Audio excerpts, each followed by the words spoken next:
Now, Mr. Bernard Bona, in relation to all that has been said, how do we need to posit this argument in such a way that all sides of the political divide do accept that as far as the judiciary is concerned, acts have been undertaken, are still being undertaken, which creates the perception? Because all that the former president has said are based on perceptions which have deepened, and then also actions of the judiciary that seem to feed into that perception.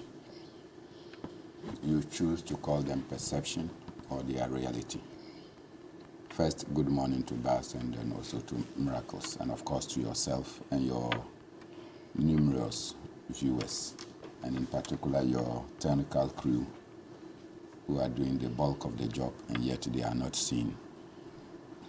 Let me express my disappointment that we will choose an occasion like the Ghana Bar Conference to latch at political opponents. This should not be tolerated. And I would think that the Ghana Bar Association, if they want to have any modicum of dignity, would want to express their revulsion at such comments that are extremely partisan and have the potential of breaking the bar into progressives and non-progressives. See, within the Ghana Bar Association are many people of all fraternities. There are Muslims as there are Christians. There are African worshippers as there are no worshippers at all. There are PNC members as there are MPP, NDC, and other political party members. There are Northerners and Southerners. I mean, it's a mixture, it's a salad of people from all backgrounds. Even within the bar, there are chiefs. There are doctors, there are farmers, right? All decided to take a further course to become lawyers. And so you must be sensitive to the variety of opinions that exist. If you go to the Ghana Bar Association, their conference, and you choose to be partisan, you may be inflicting unwarranted pain on one section. And you think that they will want to continue to be members of the Bar Association. You recall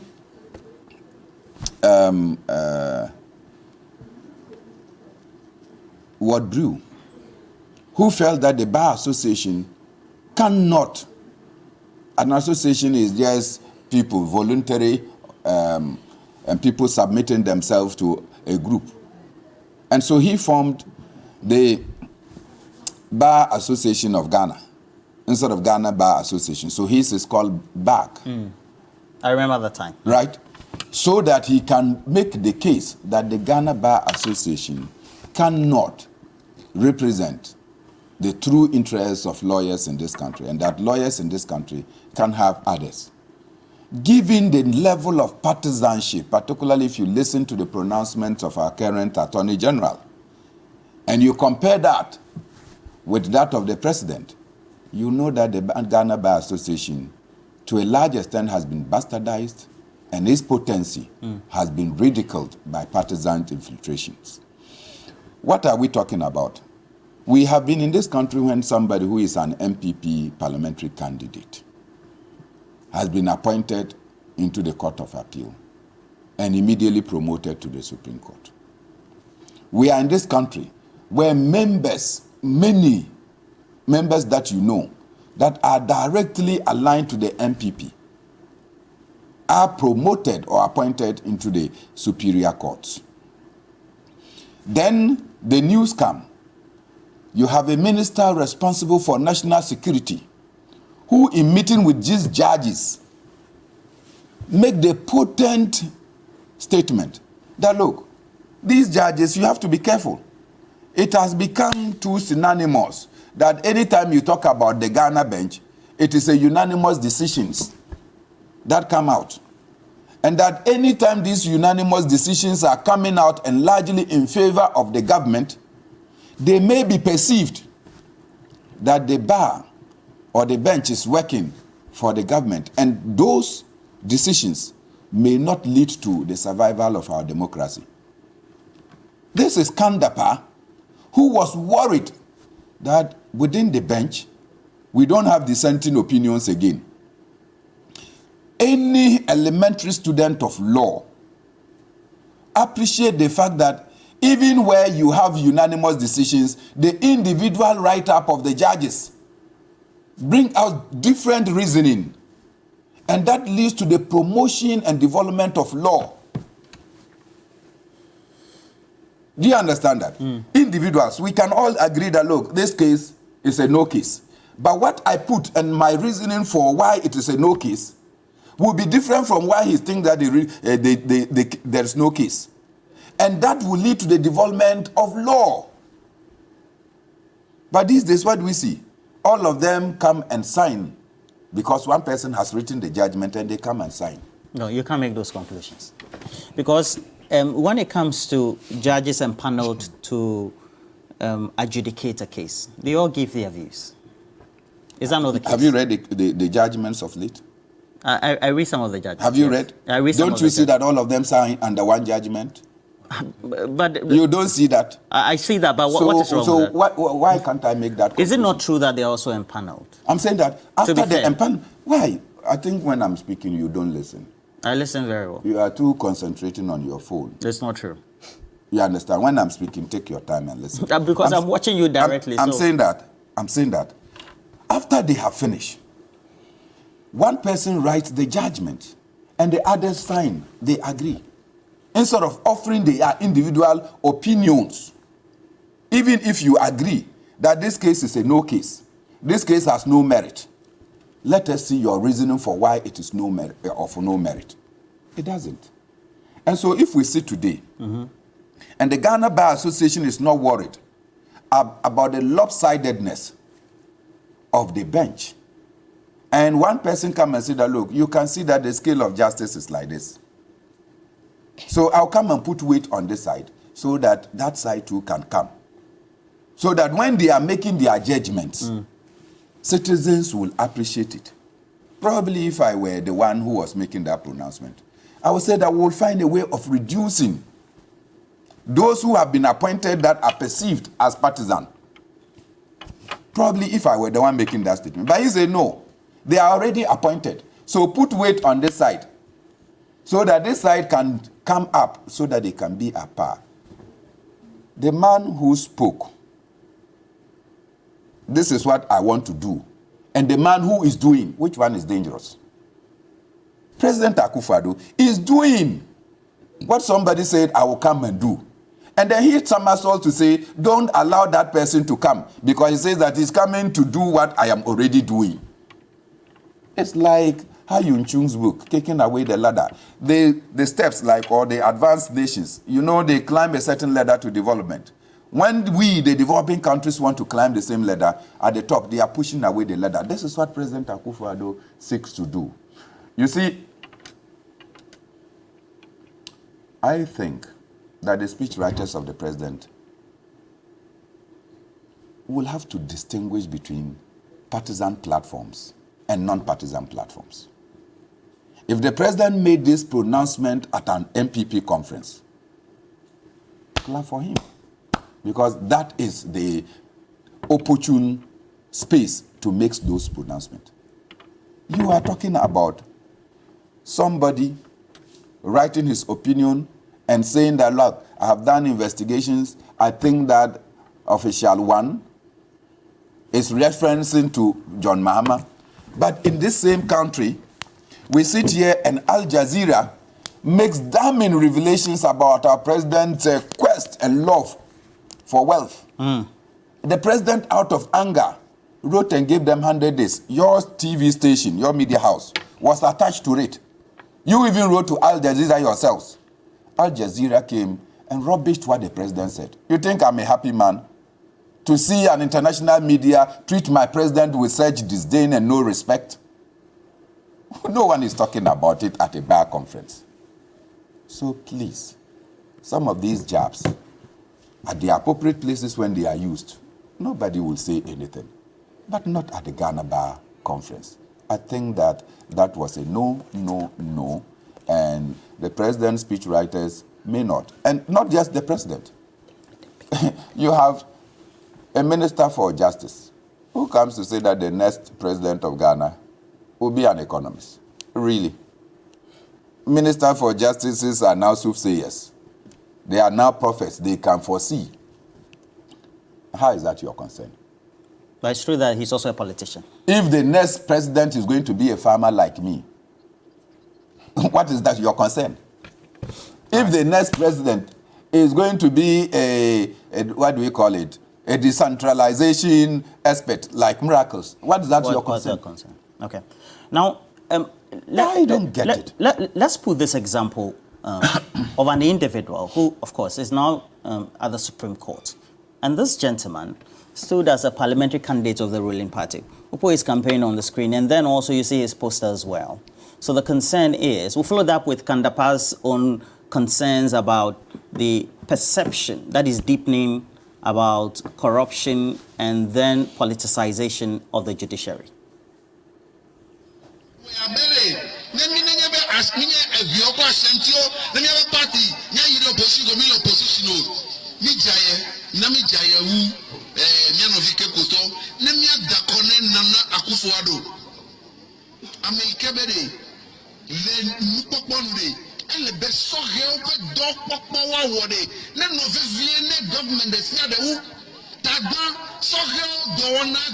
Agenda for jobs. No way change today. It means agenda for jobs. That don't change. Agenda for 2016, Arise for Change, and he's standing as a parliamentary candidate. And then we also have a concern also being raised by the National Security Minister. Dennis, is there not some of these concerns that have been raised about highly politically exposed persons being appointed into the Superior Court that raise concern, as being said by John Dramani Mahama? Initially, I wanted to make commentary about some of the views Mr. Bernard Mona. You can address it and then you say that. Oh, no. I mean, how else do I expect Bernard Mona to address Nana Danko on issues like this? I mean, currently, he admits that he's very good. When you were speaking to me, I was quiet. I'm saying that just know that Nana Akufo-Addo admits that he's very good friend. I mean, it's fine. You will say I will not say things charitable about him. So, I mean, it's not surprising. He's doing the exact same job that Nuruddin is here to do this morning. So no doubt about that. So we proceed. I keep saying the same thing. Which is brings us to the same point. I can go to the law school tomorrow, become a lawyer, work my way through the career and the profession. If I get to the point where I qualify to be a Supreme Court judge with my competence, there's no law that bars that an NDC president can appoint me or an MPP president can appoint me. Because at the Supreme Court, we don't only go there to go and judge cases on MPP and NDC. We are judging land cases. We are judging murder cases. I see. We are judging our laws are not made only for MPP and NDC. You understand? And I kept making the same point to you that in this country and all over the world, everybody is colored. Everybody. But it is about how you apply yourself to the responsibility and the mandate that has been given to you. That is most important and most crucial. That is most important and most crucial. So the question is, Miracles. I go to the law school, I go to Makola, I graduate, I become a lawyer, a judge. Judicial Council recommends that Miracles is capable. You will not be influenced politically in any way. How? When I rule over a case, go into the merits of the case and point out how you think that, based on the merit of the case, I have been influenced politically. The same Supreme Court judges rules for you. When they make ruling and it favors you, you are all over social media, applauding them.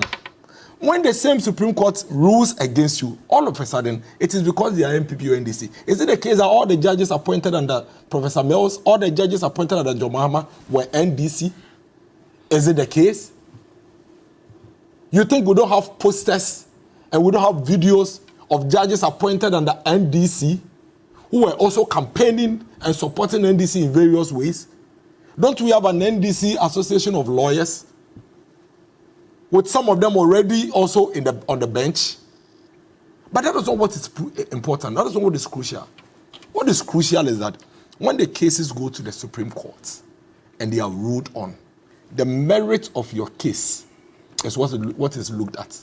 Go to the magistrate court, go to the circuit court, go to the high court, go to the appeals court, go to the Supreme Court. There are NDC, MPP people there. There are relax. There are MPP, NDC people there. So now that is the way we have. No. So you're saying the former president is right? No, he's not. No, he's not. That is why I am telling you that. Dennis, you are saying the former president is right. That's not what I'm saying. That's what you're saying. No, initially, you remember I made that point, and I told you that all of us are colored. However, some people are shielded by the law, so that you cannot point fingers at those people, except when you can make cogent reasons why you think that their actions or inactions are politically clouded. Dennis, you understand what I am saying? Is that not why? The former Dennis, president's point is that. Is that not why, if we have certain individuals who could be appointed and protected by the law so that they could work independently, that is why when you are exercising the power of discretion in terms of the processes of appointment, you exercise the power of discretion in such a way that those individuals, when they enter the space, will not be questions about their previous activities and life. There is none. Okay. Let me, my father or my uncle, who doesn't stand on political platforms, we've even had several instances like that. His father is a known NDC man. There's an EC lady. His father is a known MPP person. His father is minding. Meanwhile, the lady herself is minding her business. So there is none. I am telling you that either you yourself is holding a microphone, or your brother or your sister or your mother or father is holding a microphone. And whatever the case is, one way or the other, somebody is going to connect you to the blue or to the red. What is crucial is not whether you are red or blue. What is crucial is that when you are a president, you don't go appointing people because they are blue or they are red, but you appoint because they are competent and that they can deliver. So the former president says, I will appoint people who are competent, but this one I'm telling you ahead. He didn't say that. He didn't. I tell you, so why are you trying to put words? No, but that's what you're... Oh, relax. Please enforce. It's okay to make that interpretation, but the former president didn't say what you're saying. I say. He said that he's going to appoint NDC people to go and balance the bench. Did he say that? What did he mean by he will balance the bench? Them to consider. What did he mean by he will balance? What did he mean by he will balance it? Is it not the case that he said that the bench is packed by MPP judges?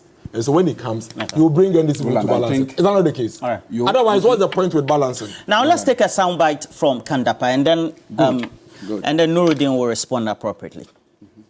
Bias justice is certainly a threat to national security. And indeed, when injustice abounds, particularly in situations where the bench, which is considered as the final arbiter of disputes, is deemed to be biased, citizens tend to take the law into their own hands, most times without recourse to the established systems of justice delivery. And similarly, the failure of the criminal justice system to ensure effective and expeditious trial of criminals adversely impact the morale of law enforcement agencies. It also emboldens criminals to perpetrate more crime and breeds lawlessness among the citizenry. Developments which threaten the internal security of the state. If you are going to be able to address the security challenges that we have, especially the domestic ones, we need to be able to ensure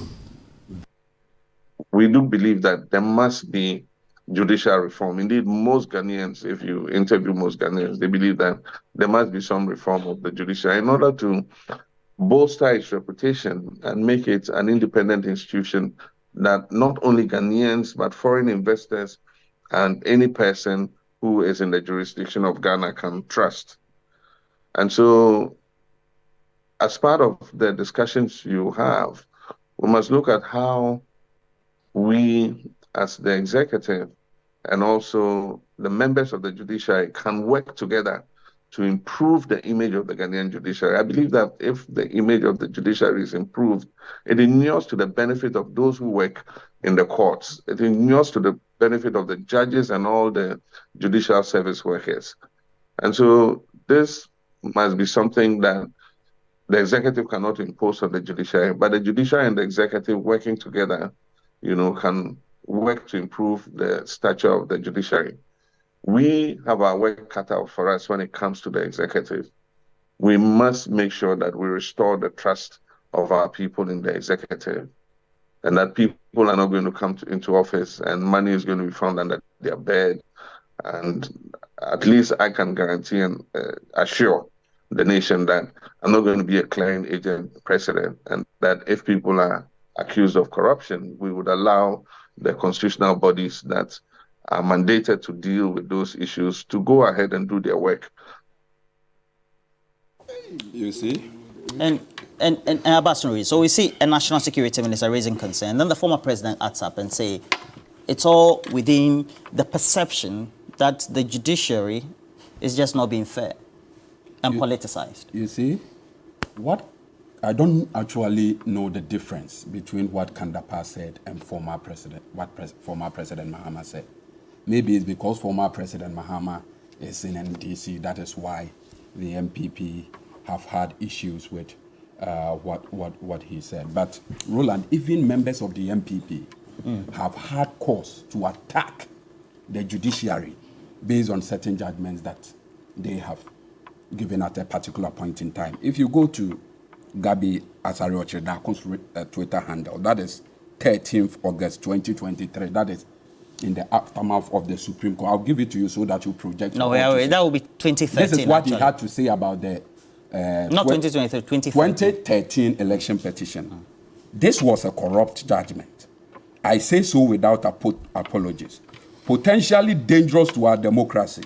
My advice, ignore the judiciary. They can't be bothered to undertake their primary duty of defending the Constitution. Let's work to do what we need to do to avoid problems with future elections. This Supreme Court is farcical. This is Gabi Asarioche Daku, the de facto prime minister, the cousin of Nana Addo Dankwa Akufo-Addo. There are times that President Akufo-Addo himself has taken certain action that may be interpreted to be an attack on the judiciary. You know, in 1995, President Akufo-Addo was the Greater Accra president of the Ghana Bar. He led a boycott of the judiciary because one lawyer by name Kwame Mensah Bonsu had been committed for contempt. Between that boycott and what President Mahama is saying, which one constitutes an attack on the judiciary? So I think the MPP is being plainly hypocritical, and that calls for judicial reforms has been made by some members of society long before President Mahama came to talk about it. And there are certain developments within the appointment of people into the Superior Court that raises serious concern about an attempt to infiltrate the judiciary with partisan element. This Mr. Eric Gill, the video that you played, in that video was Mr. Gill, who was a 2016 parliamentary candidate for the MPP in Ho Central. I think in 2012 he was the parliamentary candidate in Ho West, and in 2016 he was a parliamentary candidate in Ho Central. But then in 2020 you took him to the High Court. In 2021 you bypassed senior members who have served for like 14, 15 years at the Court of Appeal, and you take him to the Supreme Court. What impression are you creating? You are creating the impression that promotion in the judiciary is no longer about long term of service. Promotion in the judiciary is no longer about competence, but it's about who is seen by the president who is seen as the president to be an apologist of the ruling party. That certainly does not augur well for our democracy. And I think the debate should not be concentrated only on the judiciary, because in every democracy, Roland, you know, there are certain institutions that are granted some degree of autonomy and independence in order to keep our democracy going. And one of such institutions is the judiciary under Article 127 of the 1992 Constitution, and then the Electoral Commission. And since 1992, these institutions have performed their functions in keeping our democracy going until President Akufo-Addo came into the reins of government. And it is becoming obvious that President Akufo-Addo came to power with a blueprint to destroy the independence of certain institutions by infiltrating it with partisan MPP elements so that they would do the bidding of the MPP. And one of such institutions is the Electoral Commission. And one of the first steps President Akufo-Addo took in seeking to subjugate this independent state institution was the hounding out of heads of certain state institutions. It started from the central bank when Dr. Nasiru Isaaku has served 1 year out of a 4-year term. He was forced to resign because elements within the government said they cannot work with him. Then they proceeded to the Electoral Commission and hounded Charlotte Osei out using minor procurement infractions as a basis. Then they hounded the Auditor General, Mr. Domelevo. And in their stead, especially in the Electoral Commission, key apologists of the MPP have been appointed. Look at Bosman Asare. He was the TESCOM patron of the MPP on the campus of University of Ghana.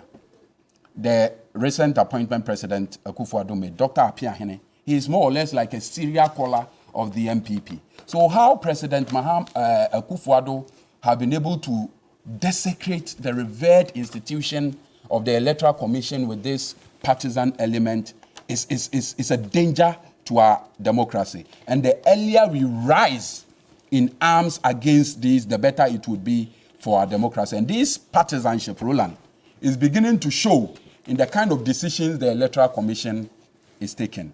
They have announced the limited registration, which is starting today, and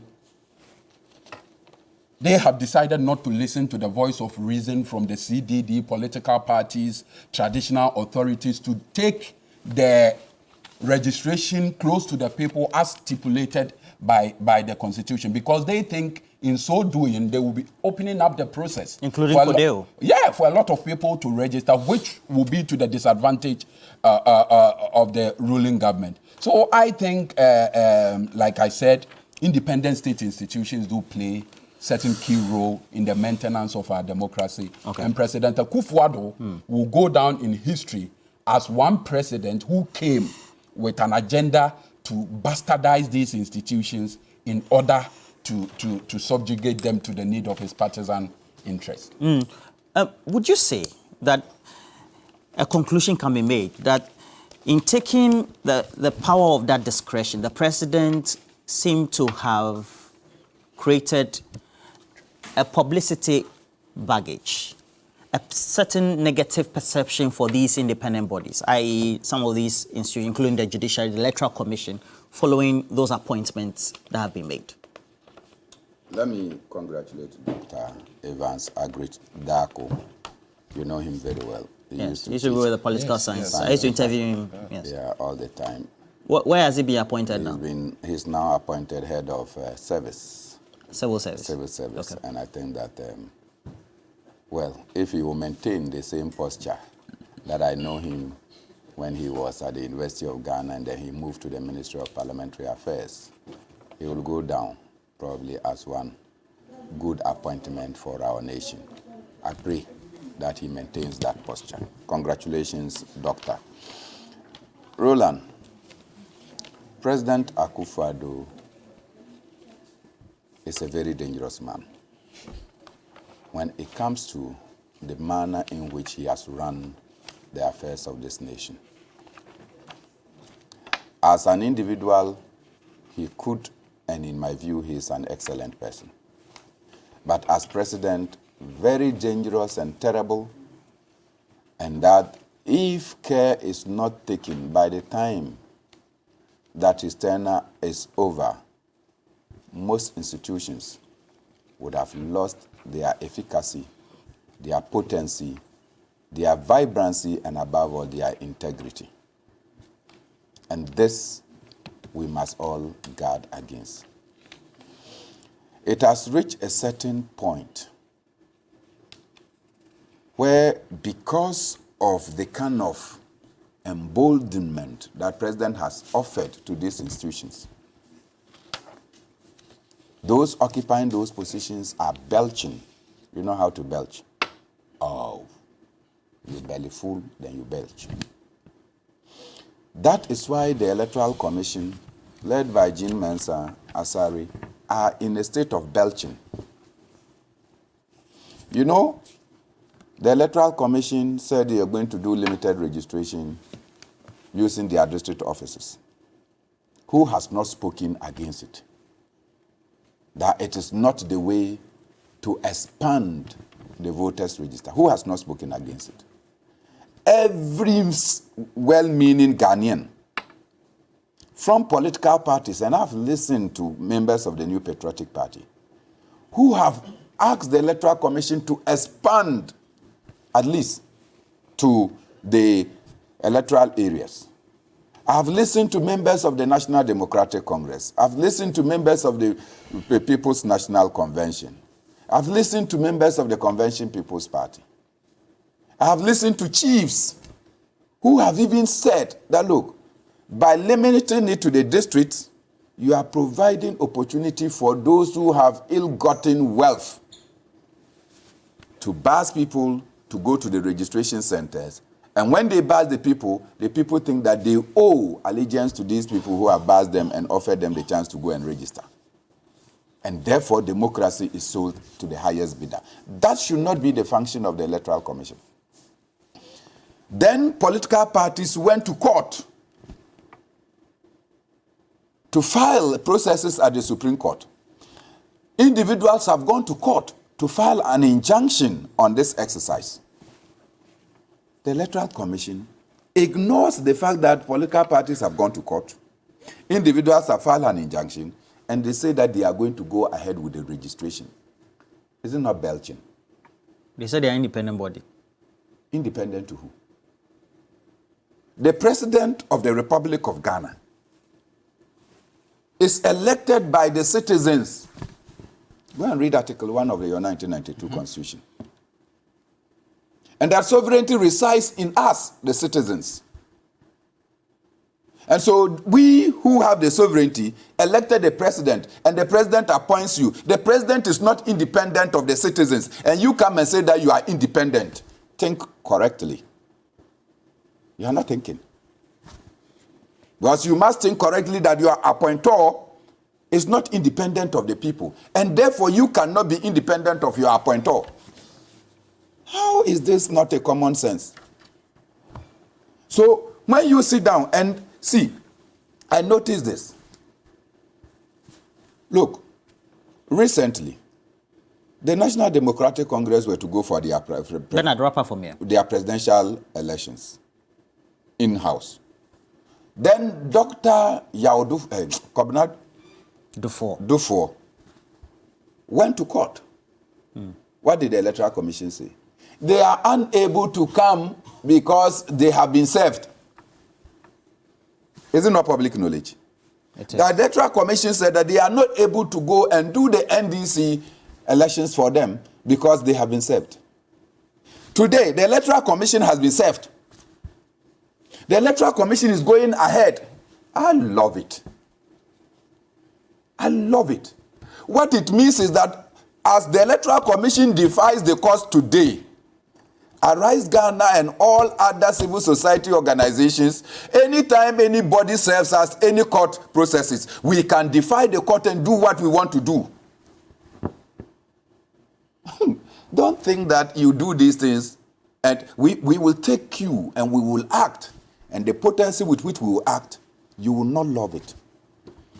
So I think that it is the kind of impression that these people get. That why?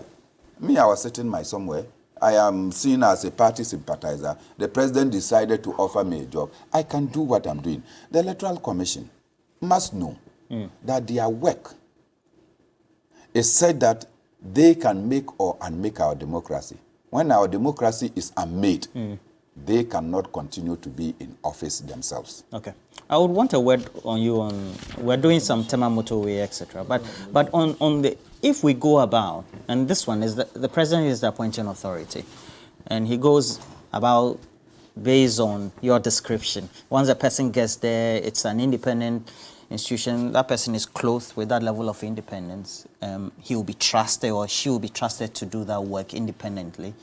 He's setting a bad precedent, is he not? You see, Roland, sometimes these days it becomes very difficult for me when I'm commenting on, especially, I've told you, like Bernard, because they are doing their job.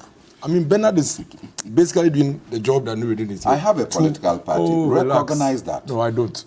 You and I know that you are. I have a political you are doing party, part-time and I NDC. do. No, okay. No, I will not take that in. Why? I can't have that perception. No, you can't.